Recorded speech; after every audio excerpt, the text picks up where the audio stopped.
नूतन अध्याय को बुझिबा पाई पूर्व भाग को पढ़ंत। मयूरी आसिबाकु थिबा कुणियांकु नेई विभिन्न प्रकारर आशा ओ आशंका को नेई ता स्वप्नर दुनियारे बुडी रहिथा। बापा बोउंको कथारे बाहा हेबा पाई सिना स्वीकृति देईदेली, किंतु केजाणी केमितिका हेइथिबे से, केमिति हेइथिबे तांको परिवार लोके। काली मोते सेमाने देखी पसंद करिबे कि नाही। जदि पसंद कले ताहाले भी चिंता, जदि न कले ताहाले भी चिंतार विषय। गोटे झियो कौन जन्म हेई थाए केवल निजकु अन्यमानंको आगरे प्रमाणित करिबा पाई। आजिर जुगरे बहुत किछि परिवर्तन हेइछि बोली धी देउथिले मध्य गोटे निम्न मध्यवित्त परिवारे जन्म हेइथिबा झियो पाई बेसी किछि परिवर्तित हेइन।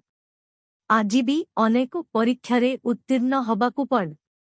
मयूरी गाड़ी दौथिला जिए ए नियमटिकु सृष्टि करिछ। सबु किछिरे पूर्णछेद देई फेरिला वास्तवता। जहा भी हो कालीर कार्यक्रम पाई प्रस्तुत तो हबाकु पड़ी। एहा भितरे राति पाही सकाळा हेल। सुलोचना मयूरी को एते जलदी उठिबा देखी आश्चर्य होउथिले आउ खुशी। कहिले जा मां निजकु भल भावे प्रस्तुत कर। मयूरी निरुत्तर रही चाली जाइथिल। बेड़ 11:00 सुद्धा गोटे बड़कार पहुंचिला सुबोध बाबूंको दांडर। सुबोध बाबू आउ सुलोचना दौड़ी आसिले अतिथिंकु पाछोटी नबा पाई।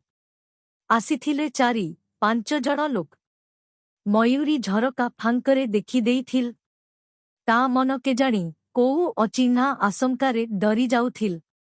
परिवार को देखी जानी होउथिला जे परिवारटी संभ्रांत श्रेणी।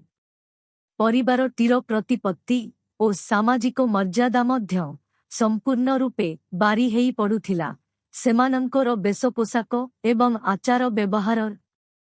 सुबोध बाबू आउ सुलोचना मने मने भारी खुशी होउथिले जे झियो को देखी राजी हेई गले झियो आमर राणी सुख करंत। प्रथमे मध्यस्थी परिचय देले अतिथि मानंकर। सुबोध बाबू ए हेउछंती समरेंद्र चौधुरी ओ मालती चौधुर। ए हेउछंती तांको बड़ पुओ तनिष्क आउ एमाने समरेंद्र बाबू उनको साना झियो जाई। बड़ झियो जाई बांगालोर रे तो सेमाने आसी पारिलेन। आउ सान पुओ एबे नुआ करी तांको कार्य रे जोग देइथिबारु से भी आसी पारिलेन। मध्यस्थींकु विराम देई समरेंद्र बाबू कहिले, देखंतु सुबोध बाबू जेतेबेले आमे गोटे शुभ कार्य पाई आसीछु, समयर आवश्यकता अनुसारे सबु किछि स्पष्ट हबा उचित। पचारिकतार आवश्यकता किछि नाही। मु एवं मो सहधर्मिणी सरकारी चाकिरी रु अवसर नेला परे एई भुवनेश्वर रे जागा किनी घर खंडे करिछ। गाँ रे घर ओ जमी बाड़ी थिले मध्य पिला मानंकर अनिच्छा को सम्मान देई आमे भुवनेश्वर रे रहिबा पाई स्थिर करिछ। तनिष्क बॉम्बे रो एक उच्च प्रतिष्ठित कंपानी रे उच्च पदरे कार्यरत।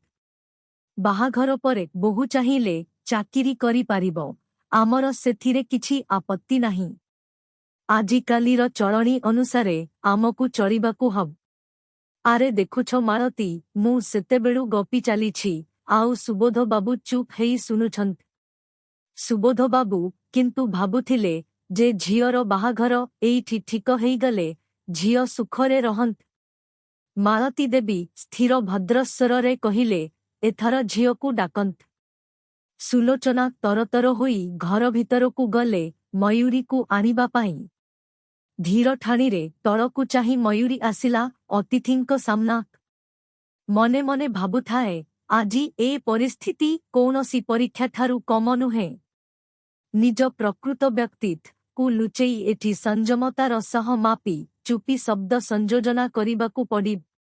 एतिकी भाबी समस्तंको उद्देश्य नमस्कार कल। मालती देवी कहिले, आस झियो एइठी मो पाखरे ब। किछि संकोचर सहित मयूरी बसिल।